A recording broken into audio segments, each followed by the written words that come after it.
नमस्कार दोस्तों Iran Israel की जंग में सबकी नजरें नेतन्याहू पर टिकी हुई हैं। इजराइल ईरान की मिसाइल अटैक का जवाब देने की बात तो कह रहा है, लेकिन ऐसा कुछ होगा या नहीं ये कहना थोड़ा मुश्किल है, क्योंकि ईरान की चेतावनी से कई देशों में खलबली मची हुई है। लगभग सभी देश जानते हैं कि अगर इजराइल ने ईरान पर हमला कर दिया तो उसका अंजाम सभी को भुगतना पड़ेगा। इसके पीछे की मेन वजह है ईरान का तेल।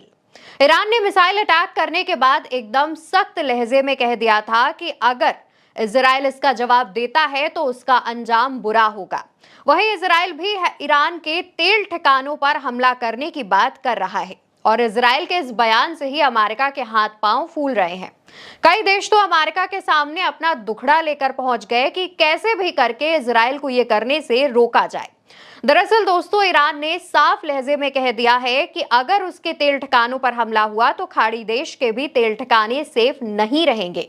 यानी कि इजराइल अगर हमला करेगा तो इसका नुकसान सिर्फ ईरान नहीं बल्कि सभी खाड़ी देश भी उठाएंगे। यही एक वजह है कि अमेरिका इजराइल को ईरान के न्यूक्लियर ठिकानों पर हमला ना करने को कह रहा है और ईरान से बदला लेने में इजराइल को काफी मशक्कत भी करनी पड़ रही है, क्योंकि अमेरिका के साथ अब खाड़ी देश भी इजराइल को ईरान से बदला लेने से मना कर रहे हैं और इजराइल पर दबाव बना रहे हैं। दोस्तों, इजराइल की सेना और नेतन्याहू बार बार ये कह रहे हैं कि वो ईरान से बदला जरूर लेंगे।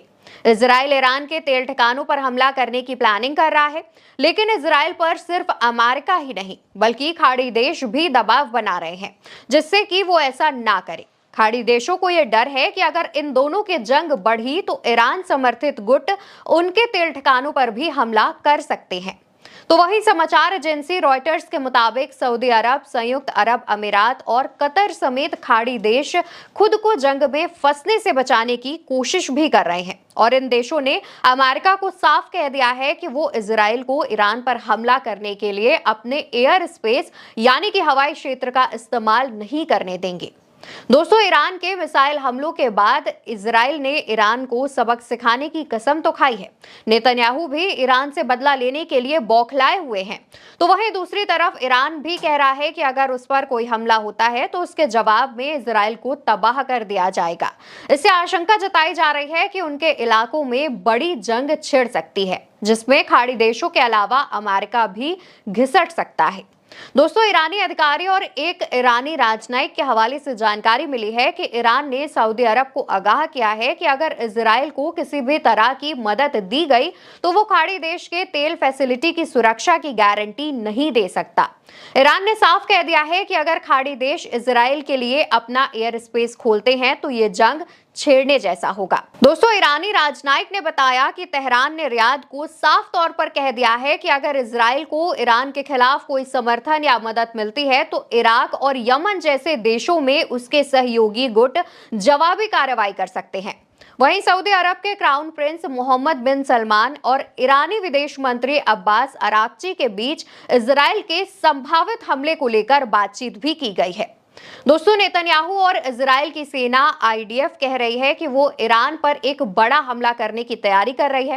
नेतन्याहू और आईडीएफ मीटिंग तो कर रहे हैं, लेकिन इस लड़ाई में अमेरिका और खाड़ी देशों ने इजराइल की मदद करने से साफ मना कर दिया है। ईरान के अलावा यमन जैसे इजराइल के पड़ोसी देश भी उस पर हमला कर रहे हैं, जिससे निपटना इजराइल के लिए मुश्किल होता जा रहा है और इजराइल इस जंग में अकेला पड़ता जा रहा है। दोस्तों, आपको क्या लगता है कि क्या इजराइल ईरान पर हमला करेगा या फिर वो डर की वजह से सिर्फ मीटिंग का खेल खेल रहे हैं जिससे जनता को जवाब ना देना पड़े? इन सवालों का कमेंट बॉक्स में जवाब जरूर दीजिएगा। नमस्कार।